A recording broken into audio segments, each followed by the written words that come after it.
समुद्र आणि पहिला पाऊस यावर सुचलेली माझी कविता.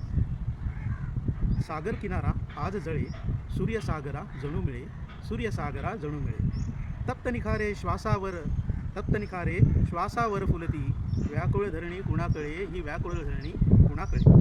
हळूच वारा शीतल होतो. आहा, असं म्हणावं आणि शीतल वाऱ्याची जुळत आली बा. हळूच वारा शीतल होतो, लाटेवरती स्वार होऊनी, क्षितिजावरचा सूर्य झाकण्या, मेघदूतांचा निरोप घेऊनी, मेघदूतांचा निरोप घेऊनी. पशुपक्ष्यांची उडते लगबग, घरटे बांधण्या शोधण्या आडोसे. पशुपक्ष्यांची उडते लगबग, घरटे बांधण्या शोधण्या आडोसे. कंदमुळांना कोंब फुटती, खारपुटी बहरली राजसे, खारपुटी बहरली राजसे. आकाशाची ओढ तिलाही, तिला म्हणजे पृथ्वीला. आकाशाची ओढ तिलाही, मिलनोत्सुक धरा वाट पाही. आकाशाची ओढ तिलाही, मिलनोत्सुक धरा वाट पाही.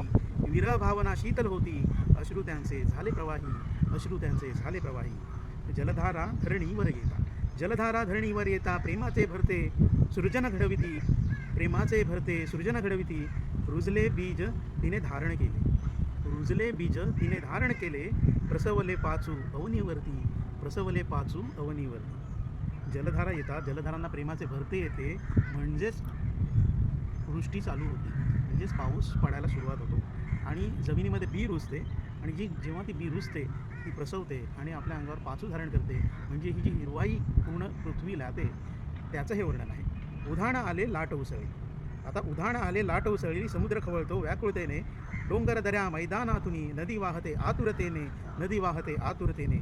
समुद्र नदीचे मिलन होता, समुद्र नदीचे मिलन होता, पात्र नदीचे संथ वाहते, संथ लाटा शांत किनारा, निळ्या जलाचे प्रेम बहरते, निळ्या जलाचे प्रेम बहरते. पहिला पाऊस सरून गेला, श्रावण महिना सरून गेला, उसळत्या लाटा एकदा शांत झाल्या, तो समुद्र कसा शांत होतो, निरव होतो, कारण त्याला त्याची प्रियतमा भेटलेली असते, नदी वाहत वाहत त्याला भेटलेली असते, म्हणून दोघांचाही जीव शांत झालेला असतो. आणि या प्रेमाच्या हिंदोळ्यांवर शांतपणे निळ्या निळ्या लाटा अशा लहरत असतात. आणि तो प्रवास ही तुम्हाला मी दाखवणार आहे, पण श्रावण महिन्यात. आत्ताचा प्रवास होता पावसाच्या पूर्वीचा, आता पावसाच्या नंतरच्या प्रवासासाठी कुठल्या तरी समुद्र किनाऱ्याला नक्की भेटू आणि तोही अनुभव घेऊ. धन्यवाद. मी धनंजय पुन्हा बेलापूर किल्ल्यावरून तुमची रजा घेतो. रामकृष्ण हरी. छत्रपती शिवाजी महाराज.